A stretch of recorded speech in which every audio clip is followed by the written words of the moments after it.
حضرت امام بدرالدین عینی رحمہ اللہ تعالی نے عمدۃ القاری شرح بخاری میں یہ لکھا ہے کہ جس وقت سید عالم نور مجسم شفیع معظم صلی اللہ علیہ وسلم ہجرت کر کے مدینہ شریف پہنچے، مدینہ شریف میں ہر ایک شخص آپ کی میزبانی کے لیے تڑپ رہا تھا اور ہر ایک چاہتا تھا کہ محبوب میرے گھر میں تشریف فرما ہوں۔ فیصلہ یہ ہوا کہ اونٹنی جس گھر کے سامنے بیٹھ جائے گی رسول اللہ صلی اللہ علیہ وسلم اسی کے مہمان قرار پائیں گے۔ تو اونٹنی حضرت ابو ایوب انصاری رضی اللہ تعالی عنہ کے گھر کے سامنے بیٹھ گئی۔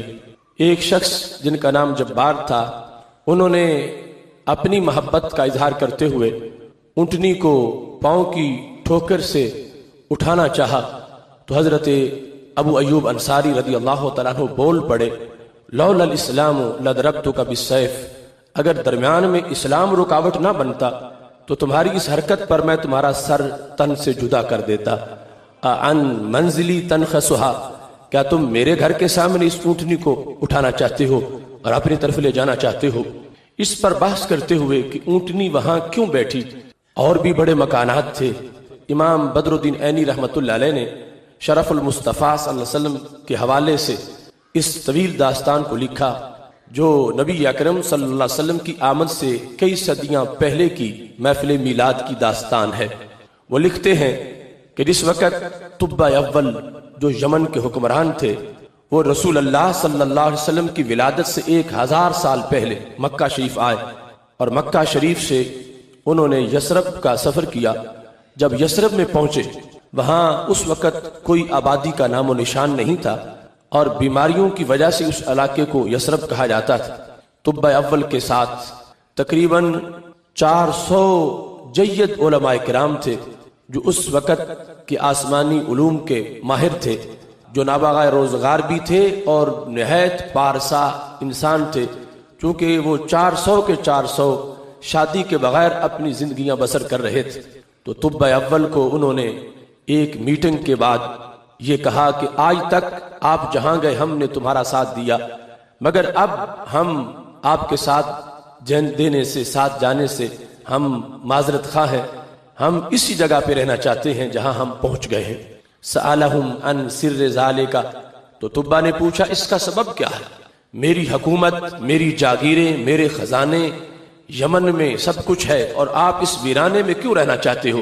تو انہوں نے کہا ناجد فی کتبنا نبیا اسمہ محمد صلی اللہ علیہ وسلم حاضی دار مہاجرہ، ہم نے اپنی کتابوں میں ایک نبی صلی اللہ علیہ وسلم کا نام پایا ہے، ان کا اسم شریف محمد صلی اللہ علیہ وسلم ہے، ان کے بارے میں ہماری کتابوں میں لکھا ہے کہ وہ ہجرت کر کے اس جگہ آئیں گے۔ ہم نے اس جگہ کی ساری علامتیں دیکھ لی ہیں، تو اگرچہ ان کی ابھی جلوہ گری نہیں ہوئی مگر ہو جائے گی، ہم اس انتظار میں ہیں، ان کا میلاد ہوگا، ولادت ہوگی، دنیا میں تشریف لائیں گے تو پھر ہجرت کر کے یہاں بھی پہنچیں گے۔ تو اگرچہ بات بڑی لمبی ہے مگر انتظار میں بیٹھنے کی لذت بڑی ہے۔ ہم آج سے ہی ان کی آمد کا انتظار کرتے ہیں اور ہم اس جگہ موجود رہیں گے، لعل ان نلقاہ، شاید کہ ہماری ان سے ملاقات ہو جائے۔ ان سے ملاقات کے لیے ہم ترس رہے ہیں، تڑپ رہے ہیں، ہم نے کتابوں میں ان کے بارے میں پڑھا ہے۔ اب دیکھو، ابھی رسول اللہ صلی اللہ علیہ وسلم کی ولادت نہیں ہوئی، 1000 سال پہلے 400 فضلاء بیٹھ کے محبوب کی آمد کا ذکر کر رہے ہیں۔ یہ محفل میلاد نہیں تو اور کیا ہے؟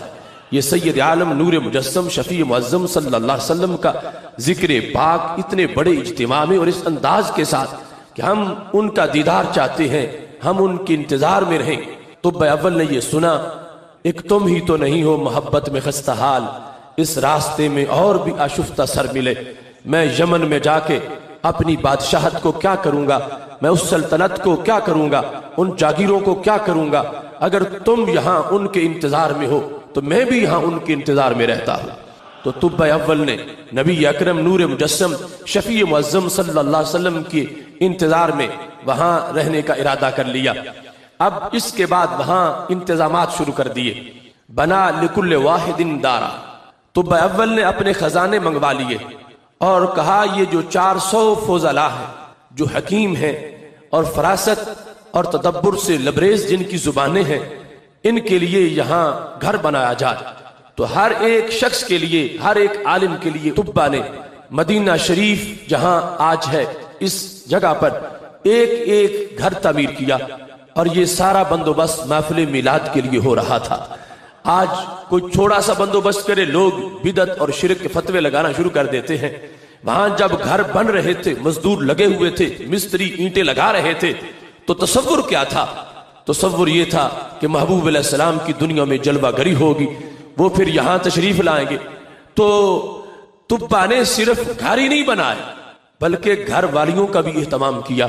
اس نے 400 خواتین اپنے پیسوں سے خریدیں اور ان لونڈیوں کو آزاد کر کے ہر عالم کے ساتھ ایک کی شادی کر دی۔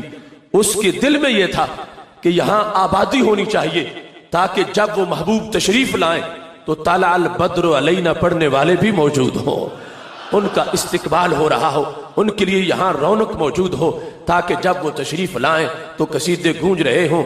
تو طبہ نے یہ کہا، ہو سکتا ہے یہ جو آج محبت میں تڑپ رہے ہیں ان کی زندگیاں وفا نہ کریں، یہ دنیا سے چلے جائیں، اگر ان کی نسل نہ ہوگی تو محبوب آئیں گے۔ اس واسطے ان لوگوں نے اگر شادیاں کی ہیں تو میلاد رسول اللہ علیہ السلام کے انتظار میں کی ہیں، اگر شادیاں کی ہیں تو استقبال محبوب علیہ السلام کے لیے کی ہیں کہ ہم نہ ہوئے ہماری نسلیں تو ہوں گی، ہمارے بیٹے پوتے پڑپوتے آگے جا کر کوئی تو موجود ہوگا جو اس وقت سواری کی نکیل پکڑے گا، جو محبوب کو اپنے گھر میں لے جائے گا۔ اس بنیاد پر آج تھوڑے سے اہتمام پر لوگوں کو پل جاتی ہے کہ اتنا کیوں اہتمام کیا جا رہا ہے۔ میرے نبی علیہ الصلوۃ والسلام کی ولادت تو ولادت رہی، ہجرت کے استقبال کے لیے اتنی تیاریاں ہو رہی تھیں۔ 400 فضلاء جو ہیں ان کی شادیاں ہوئی، آگے ان کی نسل شروع ہو گئی۔ اور طبہ نے صرف یہی نہیں کیا، کاتبہ کتابن، اس نے ایک خط لکھا اپنی طرف سے، ہو سکتا ہے میں فوت ہو جاؤں تو میرا خط میری گواہی دے۔ اس خط کے اندر جو اشعار تھے ان میں سے ایک شعر امام عینی نے اپنی کتاب عمدۃ القاری شرح بخاری میں لکھا ہے۔ وہ شعر کتنا خوبصورت ہے، شہدت علی احمد انہ رسول من اللہ بارئ النسام، میں یہ گواہی دیتا ہوں حضرت احمد علیہ السلام پر کہ وہ اللہ کے رسول ہیں، وہ اللہ جو روحوں کو پیدا کرنے والا ہے۔ شہدت علی احمد انہ رسول من اللہ بارئ النسام، انہیں خود اپنی نبوت کا کیوں نہ پتا ہو، جن کے پہلے 1000 سال تڑپنے والے غلاموں کو بھی ان کی نبوت کا پتا ہے، اور ساتھ یہ گواہی دے رہے ہیں کہ میں گواہی دیتا ہوں تاکہ جب قیامت کے دن لوگ اشہادو کہہ کے ان کی رسالت بیان کریں، اگرچہ میں نے زمانہ نہیں پایا ہوگا مگر میرا خط گواہی دے گا کہ میں پہلے ہی ان کے دیوانوں میں اپنا نام لکھوا چکا ہوں۔ انہوں نے طبہ نے خط لکھا، اور خط لکھنے کے بعد ان 400 علماء میں سے جو سب سے بڑے عالم تھے، جو ان کے رئیس تھے، جو ان کے سردار تھے، وہ خط ان کو دے دیا۔ اور خط دینے کے بعد صرف یہی نہیں کیا، خط پہ مور بھی لگائی۔ اور محبت کے اپنے اپنے انداز ہوتے ہیں، مور لگانے کا رواج تو اس وقت تھا، مگر یہ مور منفرد قسم کی تھی۔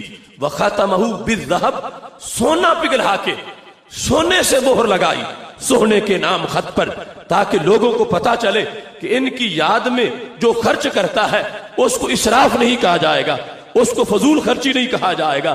مہر تو سیاہی سے بھی لگائی جا سکتی ہے، مگر سونے کی مہر لگا کر میلاد منانے والوں کے نام حضرت طبہ نے اور پیغام بھیج دیا کہ جب ولادت ہو جائے گی اس وقت ماننے والے اگرچہ بڑی محبت کا اظہار کریں گے، مگر ولادت سے پہلے والوں کو بھی مت بھولنا۔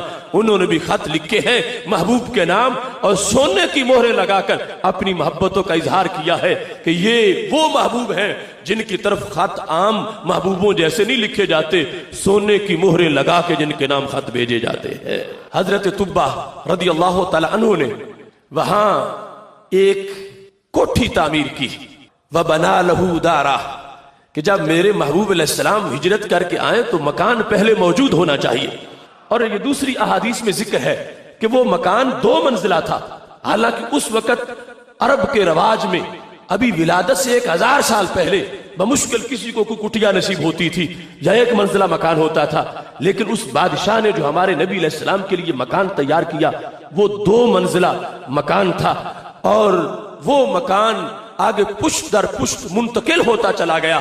اور جب نبی علیہ الصلوۃ والسلام ہجرت کر کے پہنچے مدینہ شریف تو اس وقت وہ مکان حضرت ابو ایوب انصاری رضی اللہ تعالیٰ عنہ کے پاس موجود تھا. تو پتہ چلا امام عینی کہنے لگے اونٹنی بلا وجہ نہیں بیٹھی، اونٹنی کے پیچھے پورا فلسفہ ہے. اور امام عینی کا یہ جملہ آج کے لوگوں کو دعوت فکر دے رہا ہے جو میرے نبی علیہ السلام کے علم کو ناپنے تولنے کی کوشش کرتے ہیں. وہ جانور محبوب کی اونٹنی کے علم کو تو دیکھ لے. تو سرکار نے لوگوں کا دل بھی رکھا کہ میں خود فیصلہ نہیں کرتا، لیکن جس نے 1000 سال پہلے محبت کا اظہار کیا تھا یقیناً وہ زیادہ مستحق ہے کہ میں اس مکان میں آج اپنے آپ کو لے جاؤں. اور یہ بات منتقل ہو گئی اونٹنی کے دل میں.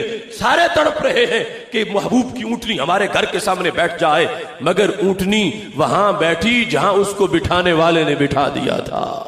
سید عالم نور مجسم شفیع معظم صلی اللہ علیہ وسلم کی آمد کے لیے کتنے اہتمام ہوئے، کتنے بندوبست ہوئے کہ بادشاہ نے وہ مکان بھی پہلے بنا دیا، خط بھی بھیج دیا تاکہ محبوب علیہ السلام کی جلوہ گری ہو تو میری گواہی محبوب کے سامنے پیش کر دی جائے. کہ حضرت طبا نے گھر بھی بنا دیا اور خط بھی لکھ دیا. اب جس وقت اونٹنی بیٹھ گئی محبوب علیہ السلام کے اس گھر کے سامنے جو حضرت طبا نے تعمیر کیا تھا، اب جس کے پاس خط تھا وہ شخص بھی جس کے پاس خط آگے نسل در نسل پہنچا تھا، چونکہ جس بڑے عالم کو خط دیا تھا وہ فوت ہو گئے، ان کے بیٹے فوت ہو گئے، پوتے فوت ہو گئے، پڑپوتے فوت ہو گئے اور خط آگے منتقل ہوتا رہا. اب جب محبوب علیہ السلام تشریف فرما ہو گئے تو وہ شخص جس کے پاس اس وقت خط تھا حضرت طبا کا، تو محبوب علیہ السلام کے سامنے وہ شخص آیا. نام اس کا ابو لیلہ تھا. جب وہ ابو لیلہ میرے نبی علیہ السلام کے سامنے ہوئے، ابھی ابو لیلہ کی سرکار سے پہلے ملاقات نہیں ہوئی. ابو لیلہ کو یہ پتا نہیں ہے کہ وہ کون ہے نبی حضرت محمد مصطفیٰ صلی اللہ علیہ وسلم کہ جن کے شوق میں آج گلی کوچوں میں دھوم مچی ہوئی ہے.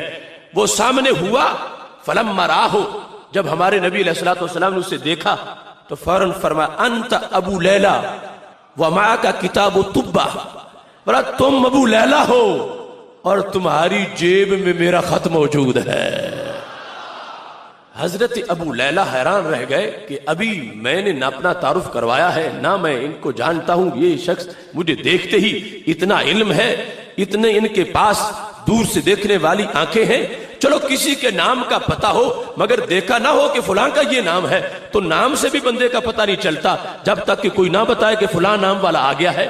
انہیں میرا نام بھی پتہ ہے اور انہیں پتا ہے کہ جس کا یہ نام ہے وہ یہ انسان ہے. انہیں میری جیب کا بھی پتا ہے، جیب میں جو خط ہے اس کا بھی پتا ہے، اور خط میں جو لکھا ہے اشہد علی احمد انہ رسول من اللہ بار نسامی، جو حضرت طبا کی طرف عہد محبت ہے، اس کا بھی ان کو پتا ہے. تو ابو لیلہ نے پوچھا من انت، تم بتاؤ تم کون ہو، تعارف کیا ہے؟ فرما آنا محمد صلی اللہ علیہ وسلم، میں حضرت محمد مصطفیٰ علیہ السلام ہوں. ہاتھ الکتاب، فرما تم میرا خط بہر نکالو. تو خط جب پیش کیا گیا تو اس میں وہی شعر لکھا ہوا ہے اشہد علی احمد انہ رسول من اللہ بار نسامی. ایک شعر نہیں پورا قصیدہ لکھا ہوا ہے. اور حضرت طبا نے اپنی محبتوں کا اظہار کیا ہے کہ محبوب تمہارے انتظار میں میری روح نکل رہی ہے، میں دنیا سے جا رہا ہوں، مگر قیامت کے دن میری لاج رکھ لینا، مجھے کافروں میں شمار نہ کرنا، میں دل پگھلا کے تم سے پیار کر رہا ہوں. سرکار دو عالم نور مجسم شفیع معظم صلی اللہ علیہ وسلم کو جب وہ خط پیش کیا گیا فرما مرحبا بطبا الاخ الصالح، اے طبا میں تیرے خط کو خوش آمدید کہتا ہوں. مرحبا کہہ کر 3 مرتبہ میرے نبی علیہ السلام نے اس خط کو پکڑا اور خوش آمدید اور مرحبا کہا اور اپنے صحابہ پر بعد میں واضح کر دیا. فرما لا تسبوا طبا، فرما کوئی بندہ طبا کو گالی مت دے، اس واسطے کہ اس نے مجھ پر ایمان کا اعلان کیا تھا. طبا کی بات اور ہے، اس نے میری آمد سے 1000 سال پہلے میرا میلاد منایا، اس نے اتنا اہتمام کیا، اس شخص نے اس انداز میں اس چیز کو واضح کیا.